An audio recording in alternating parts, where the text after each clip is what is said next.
obat. Tuan Sujatmiko memang sangat pandai dalam mengatasi masalah. Kelak bila ada waktu luang yang kumiliki, kita bisa minum kopi di tempat yang nyaman dan jauh dari keramaian. Aku permisi dulu. Akmal yang merasa tidak nyaman saat menjadi pusat perhatian segera berbalik pergi. Apalagi dia sudah terlanjur tidak menyukai ayah dan anak yang selalu merepotkannya itu. Baginya pelajaran itu cukup untuk membuat mereka jerah dan sadar dari kesombongan mereka yang berlebihan. Apa yang kamu lakukan? Segera antaranya Tuan Akmal kemanapun tujuannya. Biar masalah di sini. Aku yang akan menanganinya. Dan tolong berikan ini pada Tuan Akmal. Sujatmiko menepuk pundak Kevin untuk menyadarkannya agar segera menyusul Akmal yang telah lebih dahulu berjalan keluar. Ditemani Mani ke penasihat keuangannya. Tak lupa dia juga menitipkan kartu namanya untuk diberikan pada pemuda itu. Beberapa saat lalu, saat dia memeriksa catatan transaksi, jantungnya hampir berhenti saat melihat jumlah yang tertulis di sana, 846 miliar. Walaupun itu bukan jumlah terbesar yang pernah dia dapati, tetapi untuk ukuran Asia Tenggara jumlah itu tentunya sudah cukup membanggakan. Baik Tuan. Kevin berbalik pergi mengejar Akmal yang sudah sampai di parkiran ban atas arahan Manike, untuk kemudian akan menaiki sebuah sedan mewah yang akan mengantarnya. Tuan. Kendaraan ini akan mengantar Anda sampai tujuan. Ini kartu nama saya. Saya akan membantu Anda kapanpun Anda butuhkan. Manike dengan sopan membukukan pintu mobil untuk Akmal sembari menyodorkan kartu namanya.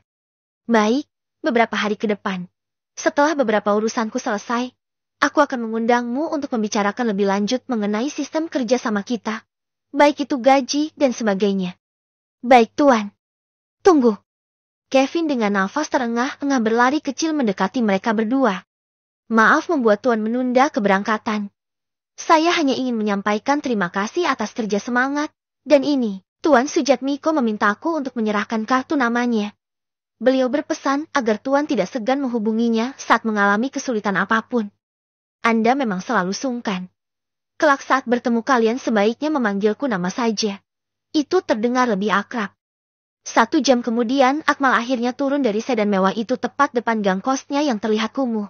Sopir yang mengantarnya beberapa kali bertanya, untuk memastikan tempat tuan muda itu tidak salah. Terima kasih sudah mengantarkan sampai tujuan. Terima ini untuk tambahan beli susu anak-anak di rumah. Belum sempat sopir itu menolak. Akmal sudah memasukkan beberapa lembar pecahan 50 ribuan di kantung kemeja sopir tersebut. Dan ucapan syukur yang panjang diucapkan sopir itu saat mengetahui jumlah yang diberikan Akmal padanya. Jumlahnya lebih dari sebulan gajinya di perusahaan tempatnya bekerja. Akhirnya aku sampai juga. Akmal menghempaskan tubuhnya di kasur tipis yang selama beberapa tahun ini menemaninya. Kasur selalu dia bawa kemanapun dia berpindah kos. Selain bisa dilipat juga sangat mudah dibawa. Bro, kemana saja kamu sejak kemarin? Suara Samsul tetangga kosnya terdengar membuat Akmal memicingkan matanya.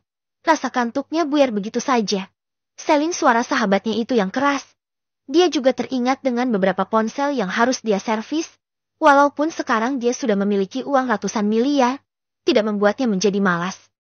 Yai bro, kemarin aku mengunjungi keluargaku di Jaksel.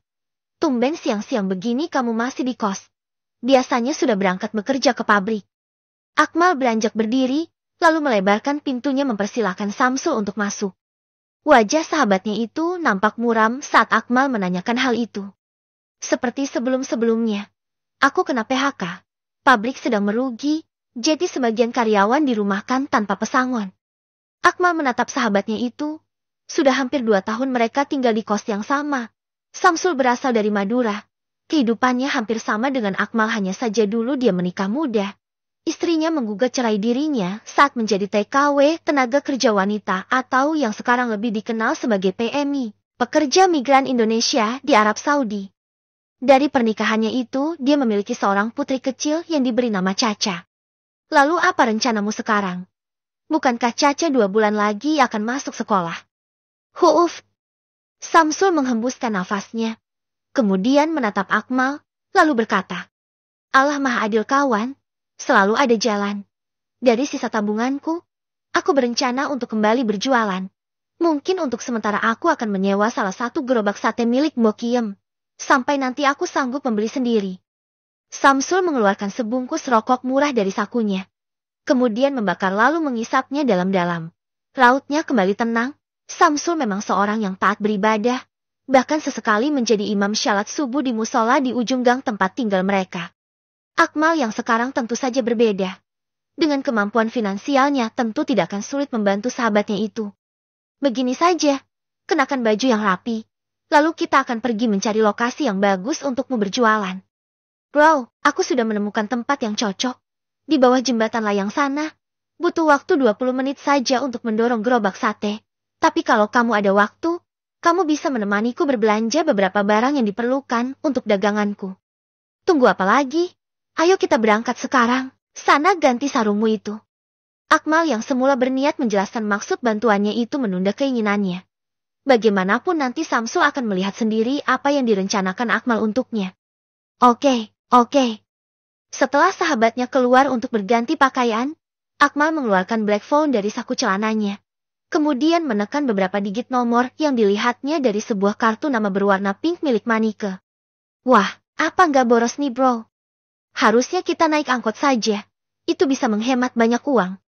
Bisik Samsul yang duduk di sebelah Akmal di dalam taksi yang tengah berjalan membelah padatnya lalu lintas ibu kota. Sesekali bolehlah memanjakan diri. Tenang saja. Kebetulan aku ada rezeki lebih. Dalam perjalanan itu berkali-kali Samsul mengingatkan Akmal pentingnya berhemat untuk kebaikannya di masa depan, yang dibalas dengan anggukan kepala oleh Akmal yang memahami niat baik sahabatnya itu. Setengah jam kemudian mereka sampai di sebuah pusat wisata kuliner yang cukup terkenal di kota Jakarta. Selain tempat menjual berbagai jenis makanan juga jajanan lokal. Tempat itu juga menyediakan taman bermain yang cukup luas untuk arena bermain anak-anak yang datang bersama orang tuanya. Tak heran komplek pertokoan yang khusus menyediakan makanan itu selalu ramai dipadati pengunjung lokal maupun internasional. Bagaimana menurutmu tempat ini? Akmal bertanya pada Samsul yang sedang melamun melihat beberapa anak kecil tengah berlarian dengan gembira di arena bermain yang disediakan di sana. Bagus sekali. Suatu saat nanti aku akan mengajak Caca untuk datang ke tempat ini. Dia pasti akan sangat senang. Jawab Samsul tidak mengalihkan pandangannya dari arena bermain itu. Selamat datang Tuan. Seperti apa yang Anda minta? Ada beberapa tempat yang cocok untuk usaha yang Tuan maksudkan. Silahkan ikuti saya untuk memeriksanya. Manike yang telah lebih dahulu datang segera mendatangi Akmal yang baru saja datang di tempat itu. Sesuai arahan Akmal, dia dengan cepat mencari informasi keberadaan tempat usaha kuliner yang cocok untuk seorang sahabatnya. Tentunya hal itu tidaklah sulit bagi profesional seperti Manike. Apalagi pengelola tempat hiburan itu adalah salah satu klien Bank Mandiri. Ayo, ikuti aku. Akmal menepuk pundak Samsul yang lagi-lagi terbengong menatap Manike yang berada di hadapan mereka. Bro, siapa gadis cantik itu? Bisik Samsul menoel pinggang Akmal. Penuh rasa penasaran. Fokus pada niatmu sebelum datang ke tempat ini. Ucap Akmal mengingatkan sahabatnya, yang dibalas dengan wajah kebingungan Samsul. Niat yang mana? Bukannya dia yang mengajakku untuk datang ke tempat hiburan ini? Bukankah aku semula mengajaknya ke pasar untuk berbelanja keperluan jualan saja? Batin Samsul, sembari menggaruk-garuk kepalanya, berusaha memahami perkataan sahabatnya itu. Resto Bang Samsul. Tempat ini sudah tutup beberapa bulan yang lalu. Pemilik sebelumnya sudah memutuskan untuk pindah ke kota asalnya. Semua perabotan dan peralatan yang ada memang tidak dibawa kembali oleh pemilik sebelumnya. Jadi semua inventaris yang ada sudah termasuk dalam perjanjian jual belinya. Selain tempat ini masih ada 2 tempat lain yang berbeda blok. Hanya saja keduanya dalam keadaan kosong. Silahkan Tuan melihat-lihat tempat mana yang Tuan sukai. Ucap Manike menjelaskan keadaan ruko yang cukup luas itu. Selain dekorasinya yang indah, nampak beberapa furniture dan puluhan meja-meja makan kecil yang tersusun rapi memenuhi ruangan toko tersebut. Meja panjang outlet dan beberapa etalase kaca nampak apik membatasi antara ruang pelanggan dan ruang pekerja. Di depan ruko itu ada sebuah taman kecil dengan beberapa gazebo cukup besar di setiap sudutnya. Ruang dalam dan taman di depan sudah terpisah sepenuhnya oleh dinding kaca tebal, membuat seluruh tampilan ruko tersebut nampak nyaman dan berkelas. Gazebo adalah salah satu fasilitas dengan ruang-ruang terbuka sebagai alternatif tempat berkumpul dan melakukan kegiatan santai bersama anggota keluarga lainnya. Banyak juga yang menyebut saung karena digunakan untuk tempat santai. Intinya adalah membuat suasana nampak alami, penuh keakraban, kenyamanan, dan keindahan tradisional. Aku menyukai tempat ini. Selain tidak perlu banyak mendekorasi ulang, tempat ini juga strategis, karena tidak terlalu jauh dari pintu masuk lokasi wisata ini. Bagaimana menurutmu? Tempat yang sempurna? Siapapun pemilik tempat ini pasti akan sukses besar. Tunggu dulu, apa kamu berniat menjadi pengusaha kuliner? Wah, sahabatku ini memang penuh kejutan. Tapi bolehkah aku menjadi pekerja di sini? Gaji tidak masalah. Kelak saat tempat ini sudah berjalan baik, baru kita membicarakan gaji. Samsul nampak bahagia saat mengira Akmal berniat mengontrak tempat itu untuk mulai merintis sebuah usaha. Walaupun dia sedikit sangsi sahabatnya itu mempunyai uang untuk membayar kontrak yang pasti sangat mahal untuk ukuran mereka. Berarti sudah diputuskan. Silahkan Nona mengurus segala sesuatunya mengenai tempat ini. Dan tolong panggil beberapa pekerja untuk membersihkan tempat ini. Baik Tuan, aku akan menyelesaikan surat-surat yang berkaitan dengan jual beli ini secepatnya. Mungkin butuh waktu 1 jam lebih karena akan disaksikan oleh notaris. Manike berbalik pergi setelah sebelumnya membungkuk hormat pada Akmal dan Samsul. Sekali lagi Samsul nampak bingung melihat Manike yang menaruh rasa hormat yang begitu besar pada mereka. Bro, apa aku tidak salah dengar tadi? Kamu mau membeli tempat ini? Uang dari mana? Setidaknya tempat ini seharga 50-100 juta. Tepatnya 97 juta. Sudahlah, tugasmu hanya menjalankan usaha ini. Selebihnya serahkan padaku. Setelah terdiam beberapa saat Samsul seperti memahami sesuatu. Dengan lantang dia kemudian berkata setengah berteriak. Siap Tuan Besar. Aku akan bekerja dengan sepenuh hati. Jangan pikirkan gajiku sebagai karyawan. Aku sanggup mengelola tempat-tempat ini seorang diri. Sampai nanti ada keuntungan. Baru kita bisa merekrut beberapa orang lagi. Akmal mendiamkan saja apa yang diteriakan sahabatnya itu. Setelah puas berkeliling melihat seluruh isi toko. Baik lantai dasar hingga naik ke lantai atas. Akmal kemudian duduk di sebuah sofa melingkar di sudut ruangan. Tak lama setelah itu, Samsul juga datang dan duduk di sisi Akmal, yang sedang serius menulis di beberapa lembar kertas seukuran HVS. Kamu baca itu dulu. Kalau ada yang kurang, katakan padaku. Akmal menunjuk sebuah kertas yang sudah ditulisnya sebelumnya. Di sana ada daftar kebutuhan yang menurutnya diperlukan untuk bisa membuka resto sate dan coffee corner.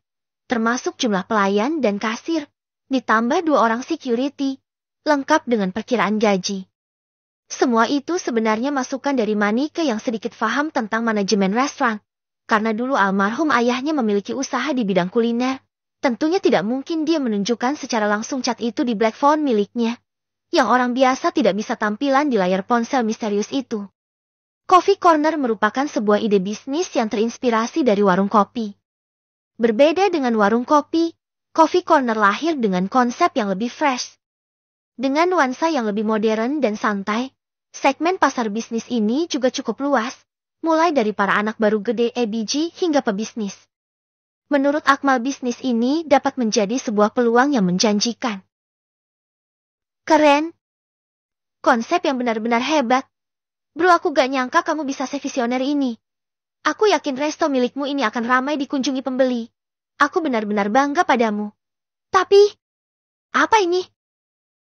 Gumaman Samsul terhenti saat membaca beberapa baris terakhir di kertas yang ada di tangannya itu. Di sana tertulis jelas kata-kata. Resto Sate dan Coffee Corner Bang Samsul. Bro, kamu sepertinya salah tulis nih. Masa namaku kamu pakai buat restomu? Bisa-bisa orang mengira aku bosnya. Bisa besar kepala aku. Akmal yang melihat kelakuan polos sahabatnya itu hanya menggelangkan kepalanya sembari tersenyum kecil. Baca, lalu tanda tangani ini. Kalau kamu kurang yakin, kita bisa membuat ulang perjanjiannya disaksikan notaris. Tawa Samsul menghilang begitu saja saat membaca lembar baru yang disodorkan Akmal padanya.